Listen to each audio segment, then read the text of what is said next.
ओम नमो भगवते वासुदेवाय. सार्थ सुबोध ज्ञानेश्वरी. लेखन आणि वाचन सौ मनीषा भास्कर अभ्यंकर, महाराष्ट्र, मिरज 416410. अध्याय 4. कर्म ब्रह्मार्पण योग. ज्ञानाचे सामर्थ्य. ओवी आहेत 172 ते 177 आणि गीतेचा श्लोक आहे 36 आणि 37. गुरुकडून ज्ञानप्राप्ती झाल्यानंतर त्याचे कोणते फळ मिळेल ते मागच्या श्लोकात भगवंतांनी सांगितलं.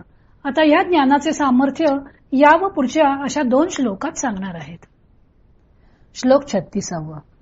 अपिचेदसी पापेभ्य सर्वेभ्य पापकृत्तम सर्वं ज्ञानप्लवेनैव वृजिनं संतरिष्यसि.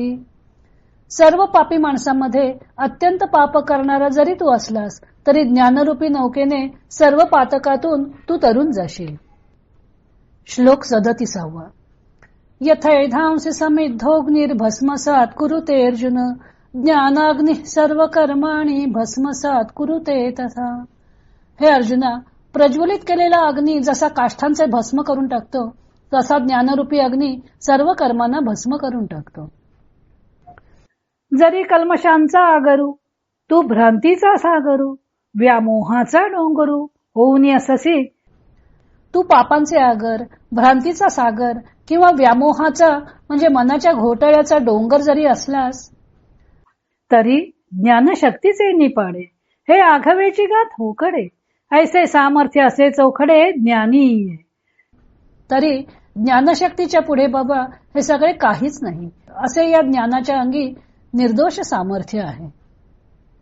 देखे विश्वभ्रमा ऐसा जो अमूर्ताचा कवड असा तो जयाची या प्रकाशा पुरेची न. पहा, निराकार परमात्म्याची पडछाया म्हणून असणारा हा जो जगताचा पसारा तो देखील ज्या ज्ञानाच्या प्रकाशाला पुरत नाही, जे विश्वाचा निराश करणे याचीही ज्या ज्ञानाच्या सामर्थ्यापुढे किंमत नाही. तया कायसे हे मनोमळ हे बोलताची अति किडाळ नाही येणे पाडे ढिसाळ दुजे जगी. त्या ज्ञानाला हे मनातील मळ म्हणजे काय आहेत, पण अशी तुलना करणे हेच अनुचित आहे. वास्तविक पाहता याच्यासारखे समर्थ या जगात दुसरे काही नाही. सांगे भुवन त्रयाची काजळी जे गगना माझी उधवली तिये प्रळयीचे वाहटुळी काय अभ्रपुरे. तिन्ही लोकांची राख आकाशात उडवून देणारी जी प्रलय काळची वावटळ तिच्या पुढे ढग काय टिकणार आहेत सांग बरं. की पवनाचे निकोपे पाणी यायची जो पळीपे तो प्रळय नळू दडपे तृणे काष्टे काही.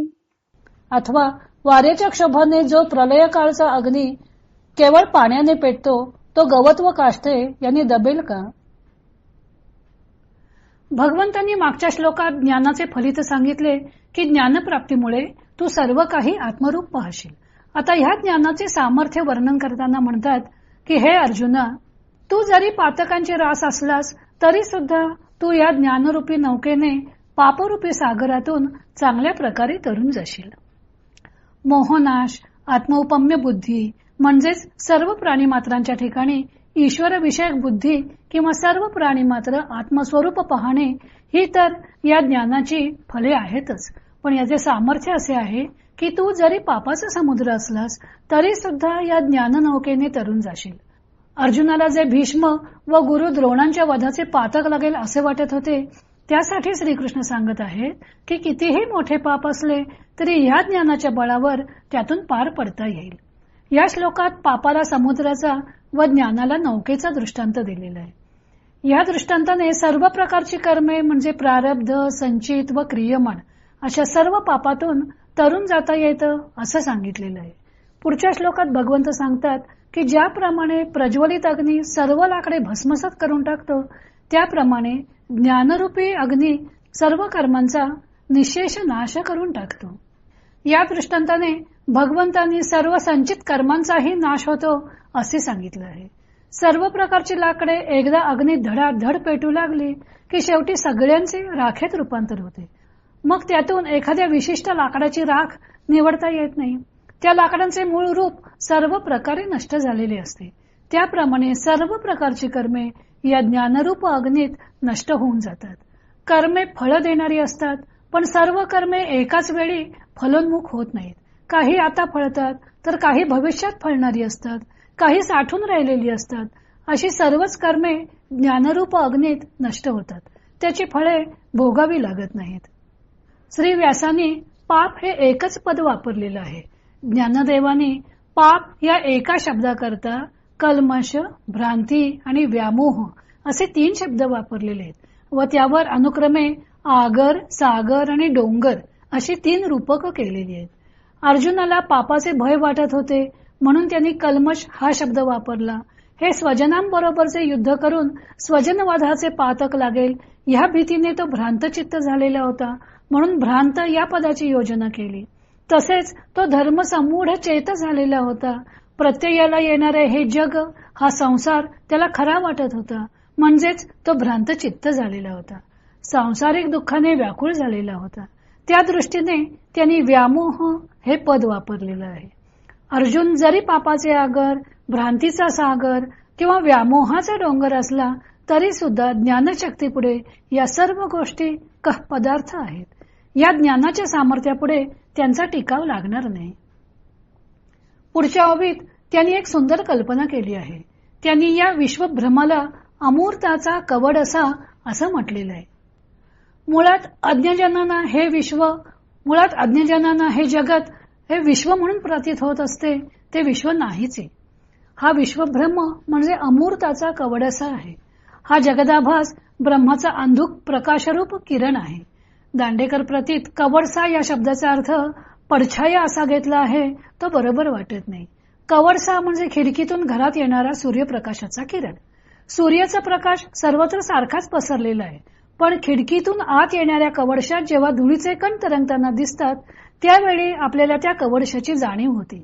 पण प्रत्यक्ष हा कवडसा जेथून आला त्या सूर्याकडे पाहण्याचे सामर्थ्य नसते. पाहायला जावे तर डोळे दिपून जातात.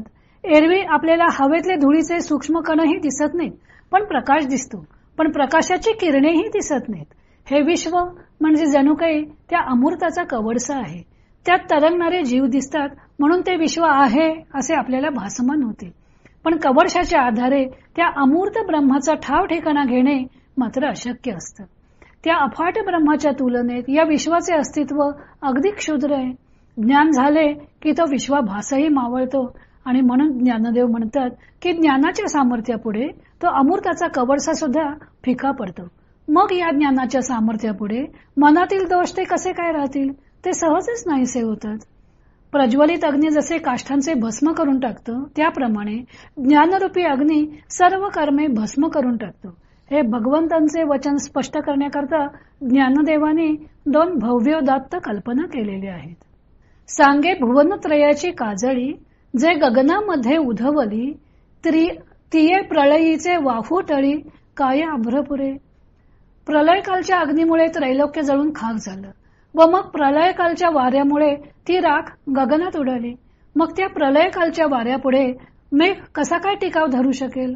तो प्रलयकालचा वायू जशी ती राख आकाशात उडवतो त्याला मेघाला नाहीसे करणे कठीण आहे का? तो मेघ क्षणात नाहीसा करेल. त्याचप्रमाणे ज्ञानरूपी अग्नी सर्व कर्मे क्षणात भस्मसात करून टाकेल. किंवा प्रलयकालचा अग्नी धडाडून पेट घेऊ लागला की तो पृथ्वीवरील सर्व काही पाणी शोषून घेतो. तो अग्नी गवत लाकडे यांनी दबेल का? तो क्षणात गवत व लाकडे जाळून टाकेल.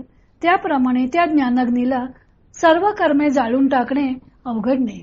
या सर्व शब्दात क्रियमान व संचित या सर्व कर्मांचा नाश अभिप्रेत आहे. त्यासाठी ज्ञानदेवांनी या 2 भव्योदात्त कल्पना केलेल्या आहेत. पुढे भगवंत ज्ञानाचा आणखी एक गुण सांगणार आहेत. तो भाग आपण उद्या पाहू.